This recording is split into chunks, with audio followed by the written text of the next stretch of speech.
నెల్లూరు జిల్లా ఉదయగిరి నియోజకవర్గం వింజమూరు ఎంపీడీఓ కార్యాలయంలో సర్వసభ్య సమావేశంలో ప్రజా సమస్యలపై చర్చ జరిగింది. పారిశుద్ధ్య పనులపై ఫిర్యాదుల పర్వం సాగుతోంది.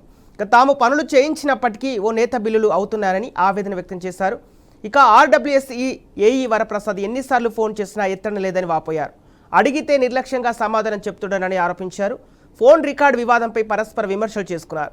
ఇక సర్పంచ్గా ఎన్నుకున్న ప్రజలకు ఎప్పటికీ సర్వెంట్గానే ఉంటారని వింజమూరు సర్పంచ్ స్పష్టం చేశారు.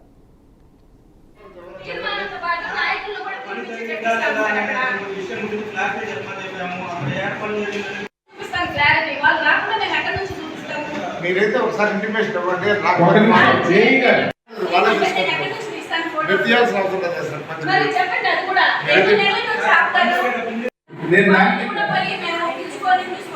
లేదు మేడం, వాళ్ళు ఏం మాట్లాడింది మొత్తం రికార్డ్ చేసి ఇక్కడ కానీ ఇంపించుంటే అప్పుడు సరిపోయింది.